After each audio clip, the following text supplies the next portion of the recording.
আসসালামু আলাইকুম, সবাইকে স্বাগতম। প্রিয় শিক্ষার্থী বন্ধুরা, আজকে আমি এইচটিএমএল সম্পর্কিত এই যে সরকারি এডওয়ার্ড কলেজ, এই কলেজটি পাবনা অবস্থিত এবং অনেক বিশেষ নাম করা একটি কলেজ, এডওয়ার্ড কলেজ। এই কলেজের সৃজনশীল প্রশ্নটির সঠিক সমাধানের চেষ্টা করব। তো আলোচনায় আছি আমি মোহাম্মদ সিরাজুল ইসলাম, বরিশাল সরকারি model school and college, Barishal. চলো শুরু করা যাক। প্রথমে প্রশ্নটা দেখে নিই। যে এইখানে আমি উদ্দীপকের আংশিক উপস্থাপন করেছি, এই চিত্রের আলোকে এইচটিএমএল কোড লিখতে হবে। তো এইখানে কিন্তু লিস্ট ট্যাগ ব্যবহার করা হয়েছে এবং দুই ধরনের লিস্ট আছে, না তিন ধরনের লিস্ট আছে। এইটা আর এইটা এক ধরনের লিস্ট। এই যে marigold seasonal flower, water lily national flower, এই দুইটা আমাদের এই বিশেষ করে ডেফিনেশন লিস্ট ব্যবহার করে তৈরি করা হয়েছে। ডিএল ব্যবহার করতে হবে এখানে। আবার এইখানে একটা লিস্ট এবি, তার মানে এটা অর্ডার লিস্ট, ও এল ট্যাগ ব্যবহার করতে হবে। আবার এইখানে একটা লিস্ট স্কোয়ার ব্যবহার করেছে, প্রতীক, তার মানে ইউএল। লিস্ট যে তিন প্রকার, অর্ডার লিস্ট, আনঅর্ডার লিস্ট এবং ডেফিনেশন লিস্ট, সব লিস্টই এখানে আছে। যাই সমাধানের চেষ্টা করি। তো শুরুতে আমরা ডক টাইপ এইচটিএমএল লিখব। ডক টাইপ এইচটিএমএল দ্বারা ডকুমেন্ট টাইপ এইচটিএমএল বোঝায়। এইচটিএমএল এর ওপেনিং ট্যাগ লিখব, বডির ওপেনিং ট্যাগ লিখব, কারণ বডির মধ্যে তো এটা তৈরি করব।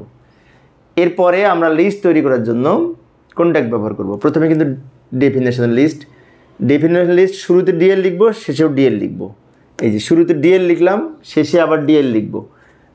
সবার এই দুই ডিএল এর মাঝখানে সবগুলি হবে, কারণ এই ডেফিনেশন লিস্ট দিয়ে শুরু হবে, ডেফিনেশন লিস্ট দিয়ে শেষ হবে। এর মধ্যে কিন্তু এইগুলা, এইটার মধ্যে এইটা, এটার মধ্যে আবার এইটা। আমরা যেমন ও এল এর আইটেম হিসেবে কী লিখি? এল আই ট্যাগ লিখি, তাই না?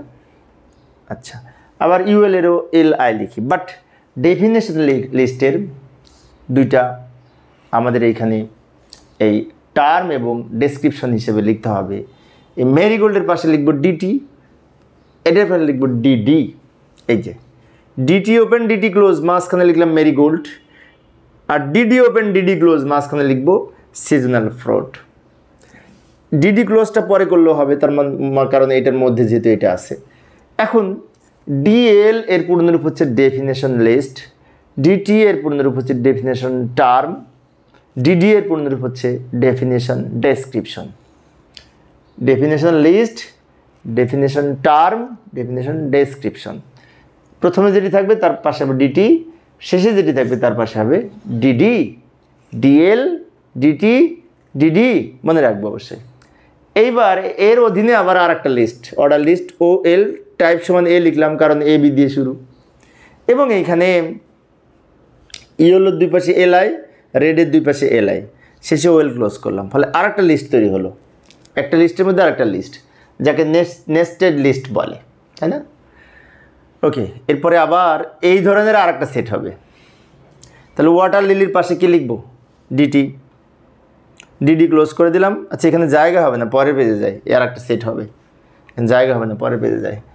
ডিটি ওয়াটার লিলির পাশে লিখব, ন্যাশনাল ফ্লাওয়ারের দুই পাশে লিখব ডিডি, ডিটির অধীনে ডিডি। হ্যাঁ, এখন ডিএল আর লেখার দরকার নেই, কারণ প্রথমে ডিএল শুরু করেছি, শেষে ডিএল ক্লোজ করব, এক ডিএল এর মধ্যে টোটালটা। আচ্ছা, এবার আবার এইখানে আরেকটা লিস্ট তৈরি হয়েছে, আনঅর্ডার লিস্ট। ইউএল টাইপ সমান স্কোয়ার দিব, ইউএল টাইপ সমান স্কোয়ার লিখব, কারণ স্কোয়ার ব্যবহার করা হয়েছে। তারপরে হোয়াইটের দুই পাশে কী লিখব মনে আছে? এলআই, রেডের দুই পাশে এলআই, লিস্ট আইটেম। হোয়াইটের দুই পাশে এলআই, রেডের দুই পাশে এলআই, এবং ইউএল ক্লোজ করলাম। পরে এই ডিডি ক্লোজ করব। এই ডিডির মধ্যে হচ্ছে এইটা। আমাদের এখন টোটাল লিস্ট তৈরি করা শেষ। এবার ডিএল ক্লোজ করব। ওই যে ডিএল ওপেন ছিল ওই পেজে, এবার ডিএল ক্লোজ করলাম। তারপরে কি করব? Body close, HTML close. এইভাবে আমরা এই ধরনের ওয়েব পেজ তৈরির জন্য এইচটিএমএল কোড লিখতে পারি। এখানে definition list, order list, unorder list, সব লিস্ট ব্যবহার করা হয়েছে। তো প্রিয় শিক্ষার্থী বন্ধুরা, এই ছিল আজকের আলোচনা। পরের ক্লাসটি দেখার জন্য চ্যানেলটি সাবস্ক্রাইব করার পাশাপাশি তোমরা যদি বেল আইকনটি অন করে রাখো, আমি ক্লাস নেওয়ার সাথে সাথে তোমরা নোটিফিকেশন পেয়ে যাবে। পরিশেষে সবাই ভালো থাকবে এবং সুস্থ থাকবে, এই কামনায় খোদা হাফেজ।